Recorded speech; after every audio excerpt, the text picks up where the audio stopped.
Thank you. Thank you for joining us this afternoon, evening, or morning, depending on where you are.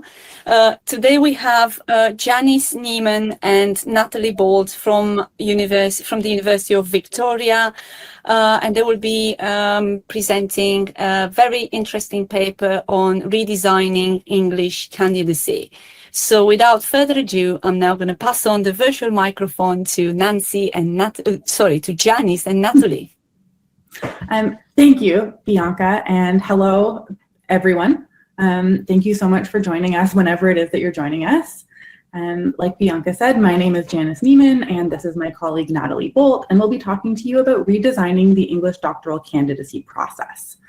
Sometimes this candidacy process is also called candidacy exams or comprehensive exams or qualifying exams, depending on where you're coming from in the world. So Natalie and I are both sixth-year PhD candidates in the Department of English at the University of Victoria, and we realized a few years ago now, while going through our own candidacy exam process, that the exams themselves left a lot to be desired.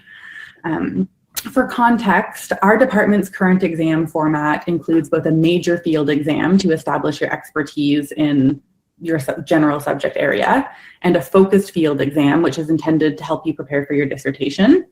And for each of these exams, you have the option to write either a 72-hour take-home exam or a 5-hour sit-in exam on campus. Either way, you have 3 essay questions to answer with about 2,000 words each, and then a week or two later, you sit an oral exam based on your written answers.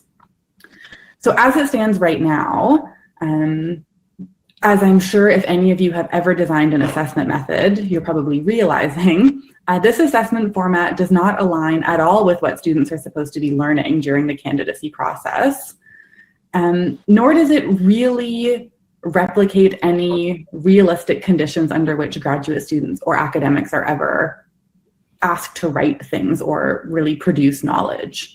And so we were fortunate enough to win a University of Victoria funded ISSOTL grant to work with both our department, who is enthusiastically on board, and the Faculty of Humanities, who are also enthusiastic supporters, to interview students and candidates and faculty to propose a redesign of the English candidacy process, which is wonderful because graduate students don't often get a chance to have this big of an impact on curriculum design.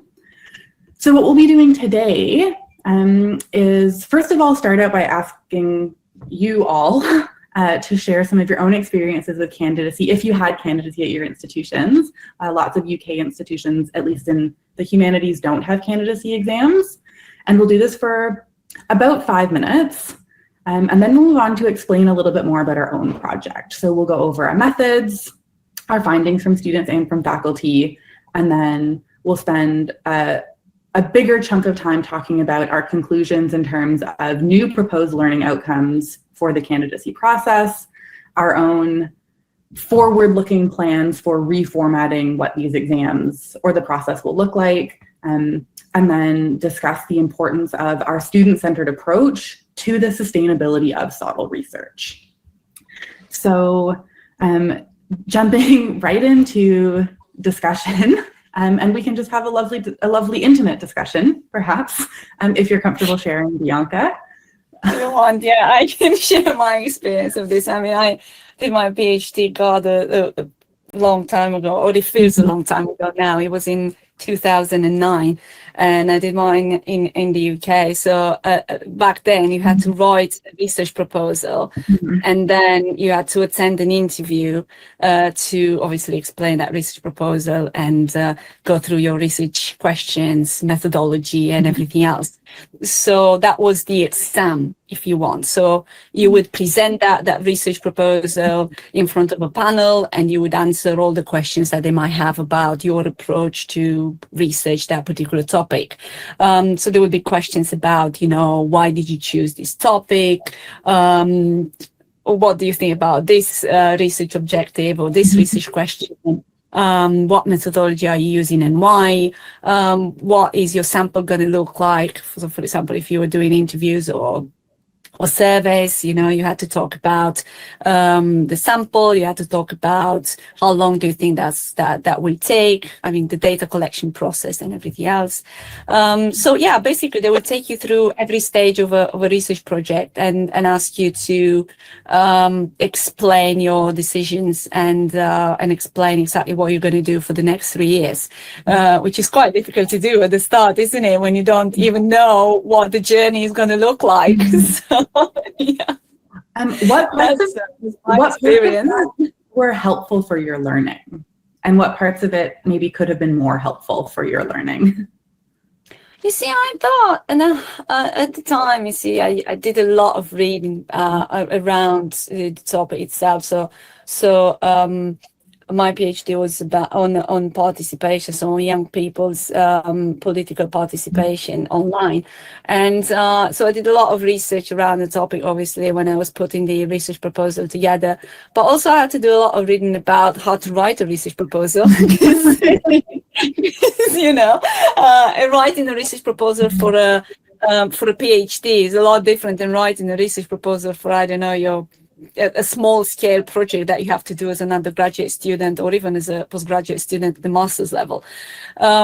So I remember that bit was useful, because then I was able to kind of build on all that preliminary research, if you want, and develop the project. But I thought, as part of the learning, I thought some of the questions that I got asked with the interview were also really useful, because they kind of make you think about the methodology that you're going to use, how many people are you gonna ask, how many people are going to ask to attend the focus group, for example, and why, how are you going to record it, and even small things like, you know, the transcripts, how are you going to deal with those, how are you going to process them, how are you going to analyze the data, what research software are you going to use, are you going to use NVivo, are you going to use SPSS, and why. So these things that before joining or before becoming a PhD candidate, you don't really think about.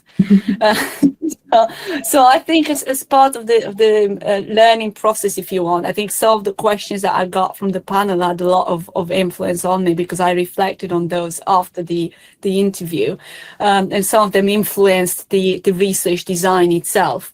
And then obviously the PhD journey is just so this is so long and personal, if you want.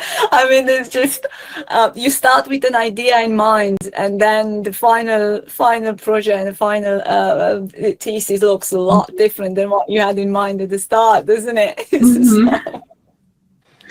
So I would say the learning curve in itself, I mean, you keep on learning every single year until you actually finish your PhD. And then when you finish, you realize that there's other papers that were published in the meantime, and you have to catch up on those. So yeah, it's been like that. I think in this line of work, you just never stop learning, really. I mean, that's a lovely thing.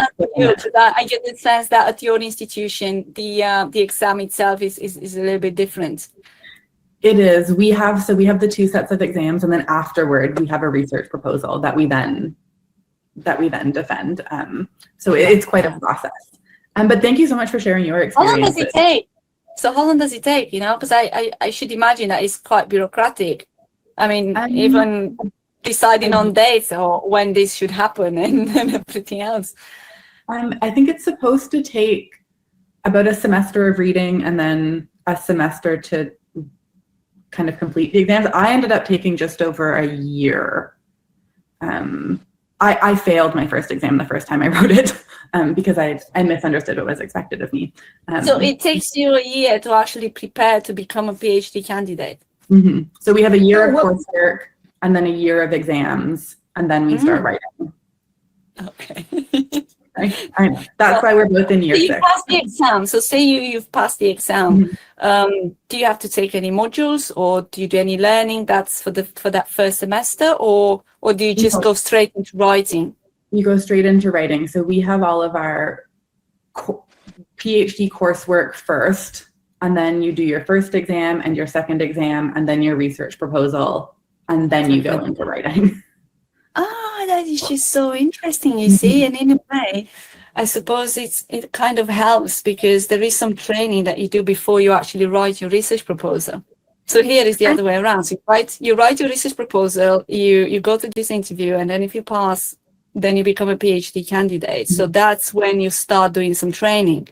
So you'll have to take a module on research methods, for example, have to take a module on something else, and then you have to pass those in your first year. And then there's an exam at the end of your first year when you have to present again your idea for your project. So this has to be like an improved, upgraded idea for your project. And then after that, you start the writing process and the data collection and everything else.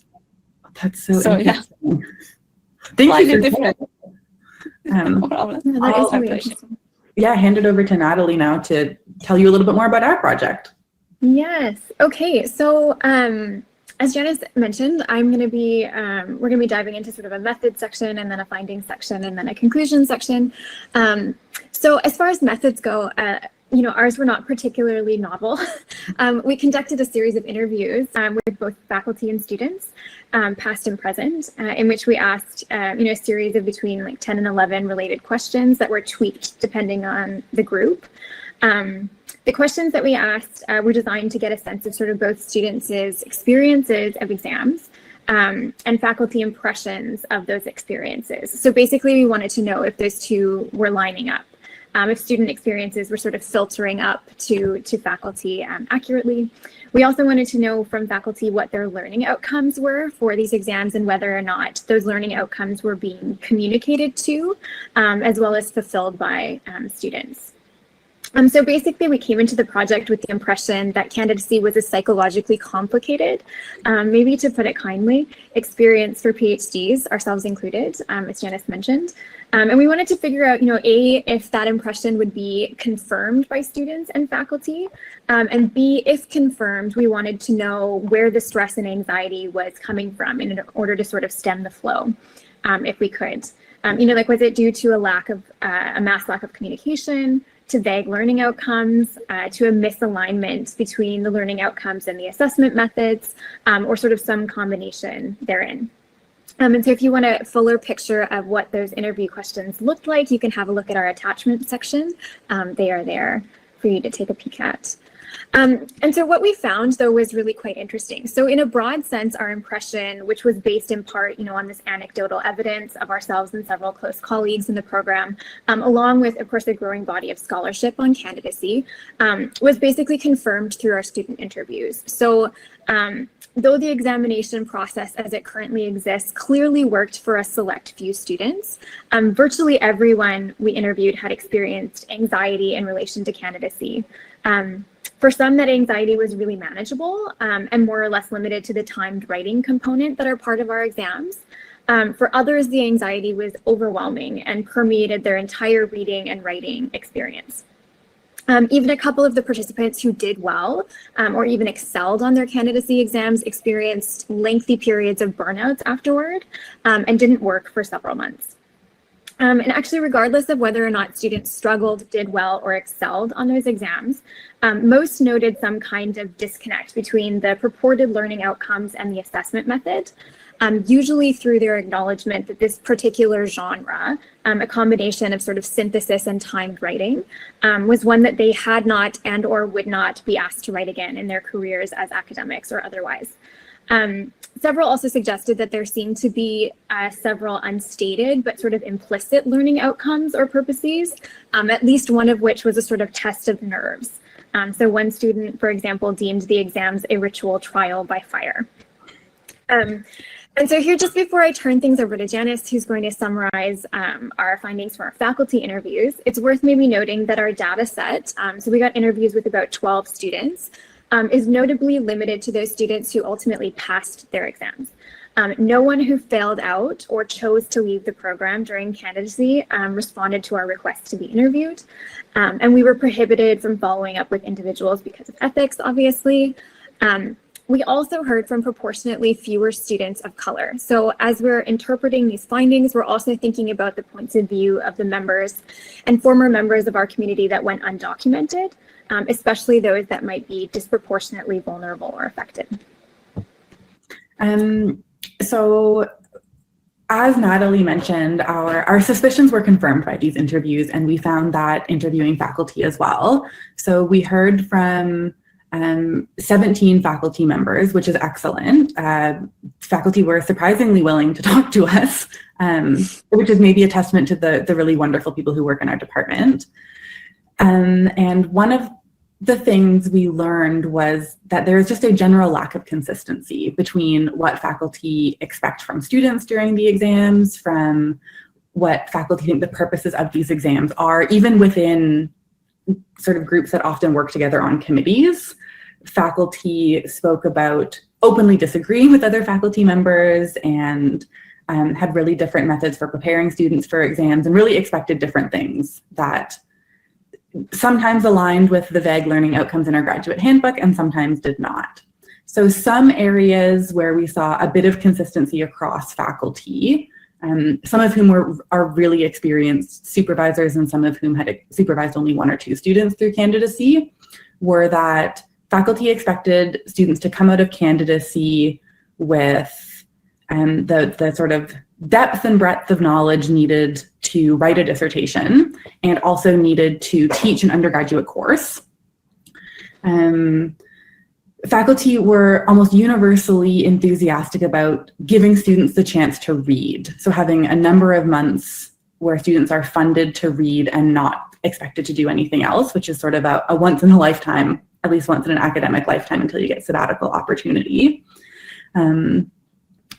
And optimistically, a lot of faculty were really invested in wanting to help students achieve their own goals, which is interesting because the candidacy exam process doesn't really align with jobs outside of academia.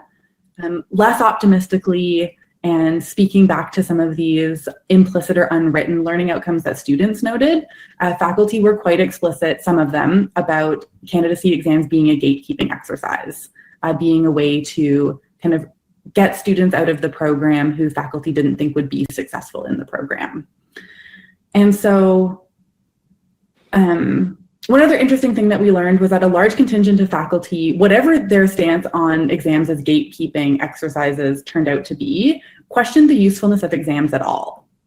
We had at least 5 or 6 faculty members suggest that we didn't need exams and propose large-scale program reform, not just exam reform, which has always been on the cusp of our graduate committee's agenda. But as Natalie mentioned earlier, turnover is just so fast that it's hard to see this project through. And especially in terms of the sort of changing landscape of the academic job market and more graduate students leaving academia for jobs in public or private sectors, the exam format needs to change and maybe the whole program needs to change. So with that in mind, plus our findings from students, we have reached the point where we are proposing the following learning outcomes for the candidacy process to our graduate committee. After going through the candidacy process, 1, students will have the breadth of knowledge in primary texts necessary to create an effective syllabus in an undergraduate literature course, presumably in their field. 2, students will have the depth of knowledge in their specific subfield necessary to write a dissertation that will make a significant contribution to that field. 3, students will situate themselves in and participate in ongoing scholarly conversations in their field in order to demonstrate agility in adapting to evolving scholarly communities. And this, I think, plays back, Bianca, really nicely into what you mentioned about enjoying the sort of interview process and learning from your committee members, because that is a skill we need in candidacy, right? The basically ability to think on your feet and deal with new ideas as they come in. And then finally, students will demonstrate independent project management skills for both short and long-term projects in preparation for their dissertation writing and for both academic and non-academic jobs. And as we mentioned earlier, we're in the next stage of this project, proposing a different candidacy format. And we're doing this following suggestions from faculty and students, and also with an eye to removing barriers to access, because lots of our grad students did end up needing accommodations for exams, but also thinking about ways that we can work against the sort of traditional academic structures of our Western education system that are rooted in things like white supremacy and the patriarchy that are maybe even contributing to why we heard from so many white students and not a lot of students of color in our department. And so what we're envisioning a sort of a modular portfolio method of a candidacy exam or process. We've been calling it a choose your own adventure exam, where students have the choice between a number of options that they can then customize based on their own academic goals and goals outside of academia in consultation with their committee. So the possible options will likely be things such as designing a syllabus, which they then might be able to teach, or writing an academic article, which they could then submit for publication, or writing an annotated bibliography of criticism to engage in this conversation, an oral presentation, a creative assignment, and we are open to other ideas as well. If you have suggestions, we would love to hear them shortly. And all of this is with an eye to helping students have the experience that they want and showcase their learning in a way that aligns with A, what they've been doing, and B, with the direction we sort of want to see academia go in terms of centering student learning and student experiences, which Natalie is going to talk a little bit more about now. Yes. Okay. So as we bring this presentation to a close, we wanted to really explicitly reflect on how we see the work that we're doing fitting into the conference theme of sustainable education. So when we first started working on this project, we felt quite strongly that student input could shape our department's candidacy exams for the better, for the simple reason that we have the most to lose and gain from the process. We also knew that our own experiences with candidacy and the experiences of our colleagues would sustain us as we continue to do this research while also teaching, dissertating, etc. What we started to realize, though, as we worked was that our input and the input of our fellow students was important for more reasons than we could have known when we even started out. So as students with these, flexible, if really full schedules, we've been able to bridge some regime changes. So in our department, graduate advisors serve for about 3 years and graduate committees for only 1 calendar year. So this changeover sort of makes it difficult to push through major changes to the graduate program. And our project has in this sense become a sort of through line that we have held down through these various changes. Our interviews with students in particular have enlightened us to the diversity of the people that move through this program, so the paths that they found through it and after it as well. So we know now that people are getting PhDs in English for a variety of reasons and finding a variety of uses for them afterwards. Many graduates are teaching, some aren't. Fewer and fewer, though, are teaching in these traditional tenure track jobs in their particular major field. And so it's important to know what kind of candidacy experience would have aided them where they are now. Had we interviewed only faculty, or had faculty voices been the only ones heard in this conversation about reshaping candidacy, then it's possible that this exam restructuring might yield more of the same. And so really what student voices are enabling here is a kind of long view and really practical approach to candidacy design that responds to, a changing job market and the sort of extant diversity of the students who are moving through the University of Victoria English department. And one thing that I don't have in my notes, but I did want to note, is that also these interviews have been really cathartic for people. And a couple people have mentioned explicitly in the interviews that being asked about and sort of affirmed in their experiences of candidacy has been really therapeutic for them, which is a sort of peripheral, I think, achievement also of this work. Anyways, so thank you so much for listening, viewing our presentation. That's fine, my pleasure. I think it's a very interesting project that you've got there. And one thing I was going to ask you is, what challenges do you see, or barriers in applying these changes to the candidacy program? I mean, I suppose there would be all sorts of quality processes in place that you will have to go through in order to make that change to this program. So have you thought about that? It's fine if not, it might be too soon anyway. Oh no, we have been thinking about this from the beginning. So faculty buy-in is the biggest hurdle, because our the director of our graduate program wrote us an explicit letter supporting us. And the Associate Dean Research of the Faculty of Humanities is explicitly supporting this project. But as I'm sure is true in any department, we have some more conservative faculty members who have been around for a while. One of the things that I think is sort of an accidental benefit of our project design is that because we've asked explicitly for input from everyone, we're sort of warming up faculty to the fact that change might be happening. And we have explicitly asked them for their input in an environment other than a department meeting where people are yelling. We are very receptive audiences. And as young white women, we're fairly, I think, unthreatening to more conservative faculty members. So I think they're quite willing to share their thoughts and ideas.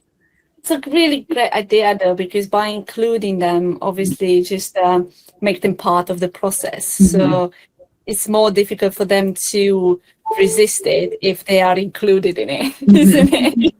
So I think that's a good approach. Thank you very much for sharing that. I really have no further questions. I mean, you've already addressed some of the questions I was going to ask, which was one about what motivated you to do this research, but you started by saying that in the beginning of the presentation. And then what is the future direction of this research? And then again, Natalie talked about that a few minutes ago. So thank you very much for presenting this. I think it was really interesting, and I think it's a much needed research project, because the fact that these programs have been in place for so long, it doesn't mean that they don't need changing. I mean, it's absolutely. I think it comes at the right time. I think your research project kind of comes at the right time. So thank you so much for sharing that with me. I want to say this evening, but I know it's morning where you are this morning. Well, it's been an absolute pleasure to meet both of you, and I wish you the best of luck with this project.